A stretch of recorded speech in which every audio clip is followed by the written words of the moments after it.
بسم اللہ الرحمن الرحیم قل اوحی الی انہ استمع نفر من الجن، کہہ دیجئے اے نبی کہ میری جانب وحی کی گئی ہے کہ جنوں کی ایک جماعت نے سنا۔ کس کو سنا؟ قرآن کو سنا۔ فقالوا انا سمعنا قرآنا عجبا، انہوں نے کہا ہم نے سنا ہے ایک بہت ہی دل کو لبھانے والا قرآن، یہدی الی الرشد، جو نیکی اور رشد اور ہدایت کی طرف رہنمائی کر رہا ہے۔ فآمنا بہ، تو ہم تو ایمان لے آئے۔ اس وقت بھی میں نے کہا تھا یہ لمحہ فطریہ ایک دفعہ کا اجتماع ہے قرآن کا، اور وہ بندے کہاں سے کہاں پہنچے۔ داعی ہمارا کیا ہے؟ ہم نے اس معنی میں قرآن کبھی پڑھا ہی نہیں، سنا ہی نہیں۔ سنتے ہیں تو خیبر میل کی اسپیڈ سے جو پڑھ رہا ہوتا قاری، 5 دن میں پورا قرآن، 6 دن میں پورا قرآن، اور اشتہار دیے جا رہے ہیں۔ یہ ہے ہمارا ریچول۔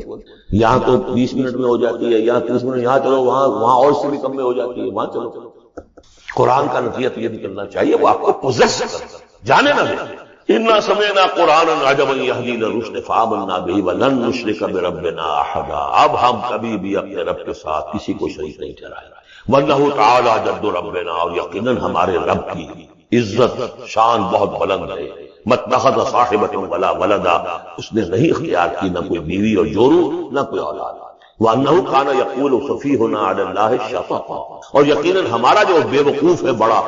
مراد یہاں پہ ہے وہی عزازیل ابلیس نہیں، وہ چونکہ ہمارا ذرا بڑا بڑگر ہے تو وہ جو کچھ کہتا رہا ہے۔ وَأَنَّا ظَنَنَّا أَن لَّن تَقُولَ الْإِنسُ وَالْجِنُّ عَلَى اللَّهِ كَذِبًا، ہم تو اس گمان میں رہے، خوش گمانی میں کہ جن اور انسان اللہ تعالیٰ کے اوپر جھوٹ نہیں باندھیں گے، لیکن وہ بدبخت تو جھوٹ باندھ پاتا۔ ہم نے اپنی شرافت میں اس کی بات کو مان لیا۔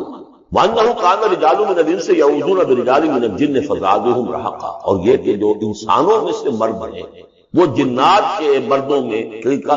کی حفاظت پکڑتے ہیں۔ یہ ہوتا تھا ان کا طریقہ، وہ سمجھتے تھے کہ بیابان میں جو ہے جنات رہتے ہیں اور وہ ان کے جو ہے سردار بھی ہیں۔ تو اب راستے نے پڑاؤ ڈالا ہے جنگل میں، تو سب سے پہلے کہتے تھے کہ ہم اس جنگل کے، اس بیابان کے جنات کی ہم پناہ میں آتے ہیں۔ اب وہ سنتے ہوں گے یہ بے وقوف، یہ آدم کی اولاد، ہمارے تو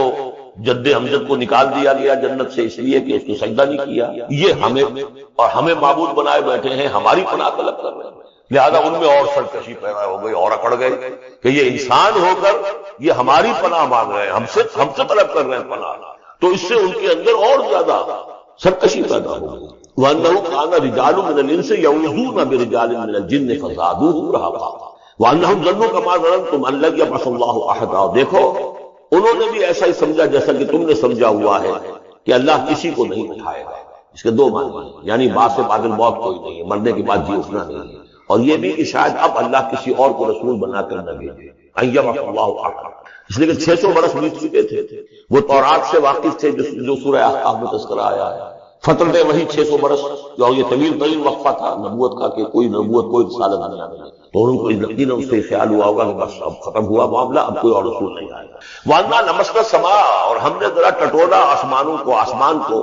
ہم نے چاہا کچھ خبریں لے کر آئیں ذرا غیب کی۔ فَوَجَدْنَاهَا مُلِئَتْ حَرَسًا شَدِيدًا وَشُوبًا، تو ہم نے تو پایا اس کو کہ وہ بھرا ہوا ہے سخت چوکیداری سے، اور انگارے رکھے ہوئے ہماری وہ ہمیں کھدیڑنے کے لیے۔ یعنی یہ کہ ہمیں معلوم ہو گیا کہ کوئی واقعی وقت ایسا ہے، کیونکہ یہ سارا انتظام خاص طور پر جب کہ وہی یہ نبوت آتی تھی تو اہتمام کر لیا جائے۔ عام حالات میں کوئی بات نہیں، روح اتر رہے ہیں فرشتے، اور یہ جو ہے یہ آگ سے بنے ہیں، وہ نوری ہیں یہ ناری ہیں، کچھ نہ کچھ ان سے یارانہ گانٹ کے کچھ نہ کچھ ان سے لے لیتے، یا یہ کہ اچک دیا من استراق صراقۃ، کسی نے کوئی چیز جو ہے کہیں سے لے لی۔ لیکن اب جو ہم نے دیکھا ہے آسمان کو تو واقعی وہاں تو بڑے سچ پیرے لگے ہوئے، یعنی کوئی نہ کوئی وحی کا سلسلہ ہے اور نبوت آ رہی ہے، اور وہ نبوت ہمیں تو مل گئی، ہم جا کر سنا ہے کلام اور ہم ایمان لے آئے۔ وَأَنَّا لَمَسْنَا السَّمَاءَ فَوَجَدْنَاهَا مُلِئَتْ حَرَسًا شَدِيدًا وَشُهُبًا وَأَنَّا كُنَّا نَقْعُدُ مِنْهَا مَقَاعِدَ لِلسَّمْعِ، اور ہم وہاں بیٹھا کرتے تھے، وہاں پہ گھاٹ میں بیٹھا کرتے تھے کچھ سنبل لینے کے لیے، مقعد بیٹھنے کی جگہ، مورچہ جہاں پہ بیٹھا جائے، ہم وہاں پر اپنے ٹھکانوں میں بیٹھا کرتے تھے۔ فَمَن يَسْتَمِعِ الْآنَ، لیکن اب اگر کسی نے کچھ سننے کی کوشش کی، يَجِدْ لَهُ شِهَابًا رَّصَدًا، وہ پائے گا اپنے واسطے ایک انگارہ دھات میں، میزائل پیچھا کرے گا۔ وَأَنَّا لَا نَدْرِي أَشَرٌّ أُرِيدَ بِمَنْ فِي الْأَرْضِ أَوْ أَرَادَ بِهِمْ رَبُّهُمْ رَشَدًا، معلوم ہوتا بہت بڑے عالم تھے یہ تورات کے جاننے والے، انہوں نے ایک ایسی عظیم بات کہی ہے، ہمیں یہ معلوم نہیں کہ آیا زمین میں بسنے والے ان انسانوں کی کوئی شامت آ گئی ہے یا اللہ نے ان کے لیے کسی بھلائی کا ارادہ ہے۔ رسالت آئے گی تو 2 ہی یا تو کوئی عذاب آنے والا ہے، اس لیے کہ وما كنا معذبین حتی نبعث رسولا، یا تو کوئی بہت بڑے پیمانے پر انسانوں کی شامت آنے والی ہے، جیسے قوم نوح، قوم ہود، قوم صالح کا حشر ہوا تھا، وہ ویسا ہی حشر ہونے والا ہے۔ اللہ نظری ہم نہیں جانتے اشر ارید بمن فی الارض، زمین والوں کے لیے کسی شر کا فیصلہ کیا گیا ہے، ام اراد بہم ربہم رشدا، یا ان کے لیے ان کے رب نے بھلائی کا، خیر کا ارادہ کیا۔ ظاہر بات ہے نبوت اور رسالت محمدی خیر پر مرکوز ہوئی۔ وَأَنَّا مِنَّا الصَّالِحُونَ وَمِنَّا دُونَ ذَلِكَ، اور دیکھو ہمارے اندر نیک بھی ہیں، جنات نیک بھی رہے ہیں اور دوسری طرح کے بھی ہیں، بد نہیں کہا، یہ ہے حکمت تبلیغ، بروں کو بھی برا نہ کہو، ہاں دوسری قسم کے بھی ہیں، نیک بھی ہے اور دوسری قسم کے بھی ہیں۔ کُنَّا طَرَائِقَ قِدَدًا، ہم تھے مختلف راستوں پر جو کہ ایک دوسرے سے پھٹے ہوئے تھے۔ یہ قددا جو آیا تھا نا، قدت قمیصہ، پھٹ جانا قمیص۔ وَأَنَّا ظَنَنَّا أَن لَّن نُعْجِزَ اللَّهَ فِي الْأَرْضِ وَلَن نُعْجِزَهُ هَرَبًا، اور ہم نے یہ جان لیا کہ ہم اللہ کو عاجز نہیں کر سکتے، ہرا نہیں سکتے، نہ زمین میں بھاگ کر، اور ہم کہیں بھاگ کر اور زمین میں اللہ کو شکست نہیں دے سکتے، اس کی پکڑ سے نکل نہیں سکتے۔ وَأَنَّا لَمَّا سَمِعْنَا الْهُدَىٰ آمَنَّا بِهِ، اور ہم نے تو جب وہ ہدایت سنی، الہدا سنا، اس کی استماع ہم نے کیا، ہم تو اس پر ایمان لے آئے۔ فَمَن يُؤْمِن بِرَبِّهِ فَلَا يَخَافُ بَخْسًا وَلَا رَهَقًا، تو جو کوئی بھی زبردست نہیں ہوگی، کچھ زیادتی ہوگی، جیسے جیسے ان کے اعمال صالحہ ہیں پورے پورے اللہ تعالیٰ ان کا اجر ان کو دے دے گا۔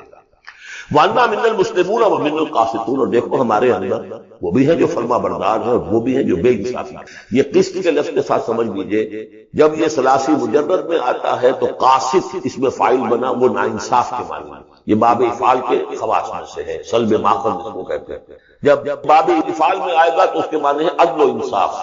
اور جب ثلاثی مجرد میں آئے گا تو ناانصاف۔ قاسطون فمن اسلم فاولئک تحروا رشدا،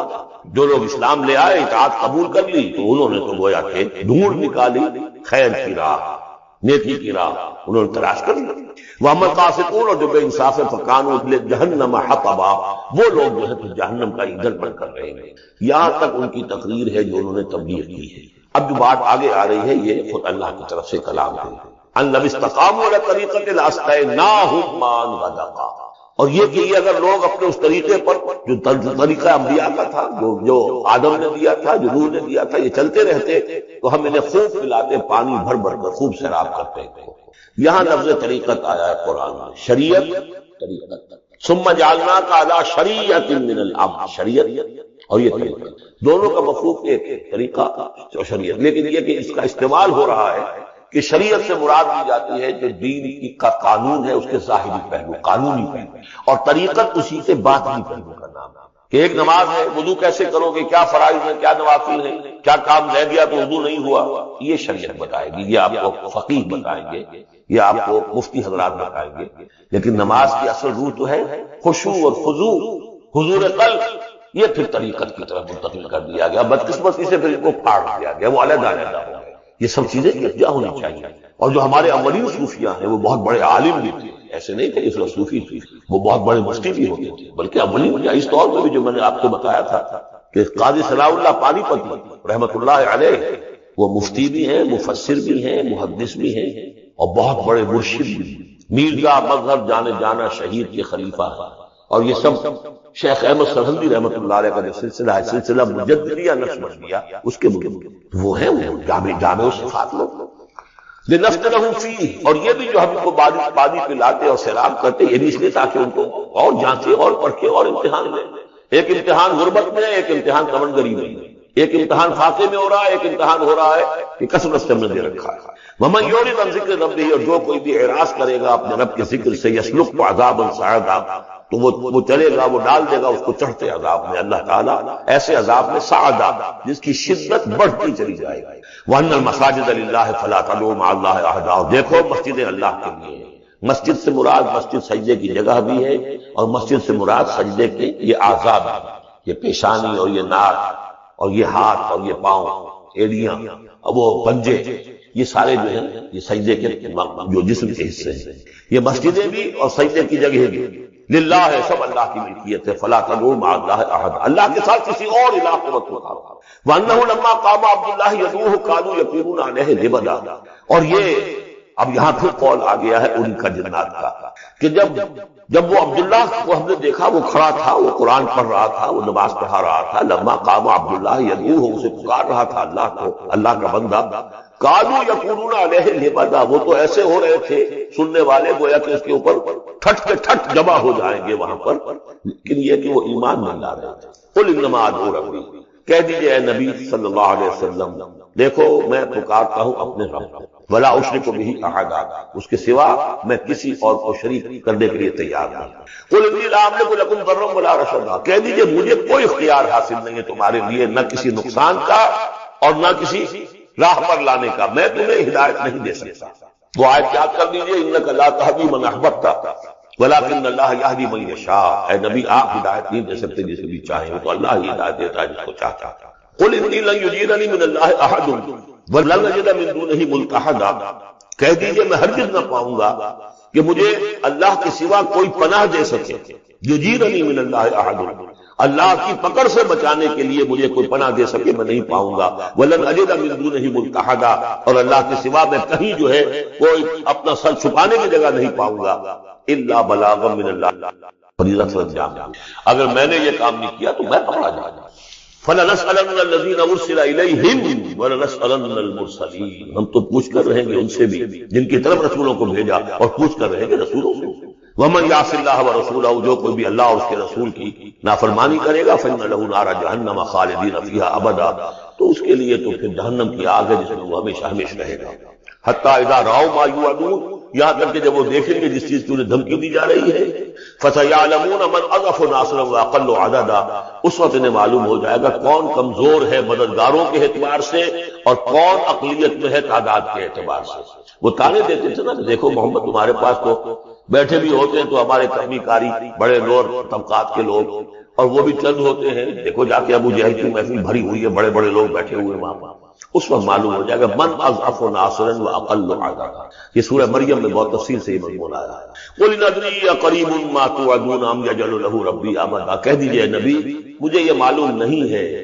آیا جس چیز کا تم سے وعدہ کیا جا رہا ہے، جس چیز کی دھمکی دی جا رہی ہے، وعدہ اور وعید بنیاد ایک ہی ہے، اصل الفاظ ایک ہی، وعید دھمکی، وعدہ، لیکن حروف اصلی کوئی ہے۔ آیا وہ قریب آ چکی ہے اسے، یا ام یجعل له ربی امدا، یا یہ کہ میرا رب اس کے لیے ابھی کچھ مہلت دے، کوئی تمہاری رسی دراز کریے، میں نہیں جانتا۔ یہ سورہ انبیاء کے آخر میں بھی آیا تھا، قل ادری اقریب ام بعید ما توعدون، کہہ دیجئے نبی میں نہیں جانتا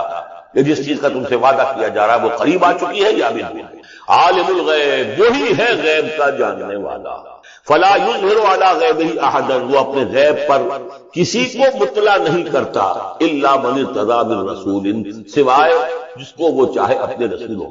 یہ بہت اہم قانون ہے قرآن کا، اور اس میں سارا مسئلہ علم غیب کا حل ہوتا ہے۔ ایک بات تو یہ کہ ہمارے جو بھی بریلوی بھائی ہیں وہ بھی مانتے ہیں، چار باتیں وہ مانتے ہیں، تین میں نے ایک مرتبہ تحقیق کی تھی بڑی مفصل، جا کر بعد لوگوں سے ملاقات کی، ابھی میں طالب علم تھا، کل دیکھیے ہم ثابت مانتے ہیں اس بات۔ نبی کا علم ذاتی نہیں عطائی ہے، اللہ نے جو دیا وہی ہے۔ نبی کا علم قدیم نہیں، حادث، پہلے نہیں تھا ہو گیا، اللہ نے دے دیا تو ہو گیا۔ اور نبی کا علم غیر محدود نہیں محدود۔ میں نے کہا یہ تین باتیں جو شخص مان لے میرا اس سے اب کوئی جھگڑا نہیں رہا۔ لیکن ہمارے ہاں کچھ لوگوں نے ایک ڈیفینیشن کر لی علم غیب کی، علم غیب وہ ہے جو بغیر کسی کے بتائے خود حاصل ہو جائے، اس اعتبار سے تو میرے پاس بھی علم غیب ہے نہیں، یعنی کسی کے پاس کوئی علم ہے ہی نہیں، ہمیں دیا اساتذہ نے دیا، حضور کو دیا اللہ نے دیا، جبریل کو دیا اللہ نے دیا، اس معنی میں تو ذاتی علم تو کوئی بھی نہیں مانتا کسی کا، علم تو دینے سے ہوتا ہے۔ البتہ علم غیب کسے کہتے ہیں؟ وہ چیزیں جو ہماری نگاہوں سے چھپا دی گئی ہیں، وہ عالم غیب ہے، جنت ہے، دوزخ ہے، فرشتے ہیں، یہ سب کیا ہے؟ عالم غیب۔ تو نبیوں کو تو کچھ نہ کچھ حصہ اس کا دکھایا جاتا ہے تو نبی بنتے ہیں نا، ورنہ میرے اور نبی میں فرق کیا ہوا؟ اگر میرا بھی علم وہی ہوتا ان السمع والبصر والفؤاد، تو میرے علم اور حضور کا بھی علم یہی ہوتا تو فرق کیا ہوا؟ حضور نے تو اس دوسرے علم کے اعتبار سے تو صاف کہہ دیا تم عالم بامور دنیا کو، لیکن حضور کو معراج میں جنت دکھا دی، دوزخ دکھا دی۔ زمین پر رہتے ہوئے آپ نماز پڑھا رہے تھے، غالباً وہ جو کہ نماز پڑھائی جاتی ہے جبکہ بارش نہیں ہوتی، استسقاء کی نماز، اسی کے دوران اچانک ایک دفعہ آپ آگے بڑھے، لوگ حیران ہوئے کیا ہوا، ایک دفعہ پیچھے ہٹے، لوگوں نے پوچھا بعد میں کہ حضور یہ نماز کا حصہ تھا، یعنی ہم بھی پلیس ادا کیا کریں اس نماز کے اندر؟ فرمایا نہیں، اصل میں میرے سامنے جنت لے آئی گئی، اب بے اختیار میرا ہاتھ بڑھ گیا کہ میں اس کا پھل توڑ دوں، اور میرے سامنے اس کے بعد دوزخ لے آئی گئی، اور اس کا جو بمکا آیا گرمی کا، اس سے میں بے اختیار پیچھے ہٹا۔ دنیا میں سر کرا بہرحال یہ غیب ہی میں سے ہے، البتہ کل غیب یہ جو مانے اللہ کے نبی کے لیے وہ کافر ہے، اور وہ مانتے ہیں، بریلوی بھی مانتے ہیں کل غیب کا کچھ نہیں۔ نبی کا علم محدود ہے، نبی کا علم حادث ہے، نبی کا علم عطائی ہے، تین باتیں مان لیجئے۔ باقی نبی کا علم کتنا تھا کتنا نہیں تھا، یہ میں کون ہوں ناپنے والا اور آپ کون ہیں ناپنے والے۔ دیا اللہ نے جو دیا، بتایا جو بتایا، اللہ اللہ۔ تو یہ عالم الغیب وہ ہے غیب کا جاننے والا، فلا یظہر علی غیبہ احدا، تو وہ نہیں مطلع کرتا اپنے غیب پر کسی کو، ہاں الا من ارتضی بالرسول، سوائے اپنے رسولوں کے۔ کذالک نوری ابراہیم ملکوت السماوات والارض، ہم نے پڑھ چکے، ابراہیم کو بھی ملکوت دکھایا، حضور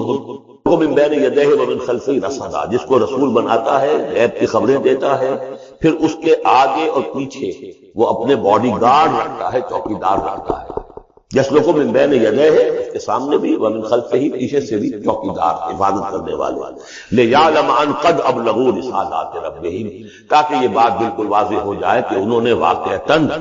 اپنے رب کے پیغامات پہنچانے کا حق ادا کیا، جیسا کہ حضور نے پوچھ کر جواب لیا تھا، انا نشهد انك قد بلغت الرسالة واديت الامانة وكشفت الغمة ونصحت الامة، ہم گواہ ہیں۔ واحاط بما لديهم، اور اللہ تعالیٰ جو کچھ ان کے پاس ہے سامنے سب کا احاطہ کیے ہوئے ہیں، واحصى كل شيء عددا، اور ہر شے کی اس کی جو انوینٹری ہے وہ بڑی مکمل ہے، کوئی چیز وہاں سے غائب ہونے والی نہیں ہے، ہر ایک عدد کے ساتھ حساب کتاب کا اسے رکھا ہوا ہے۔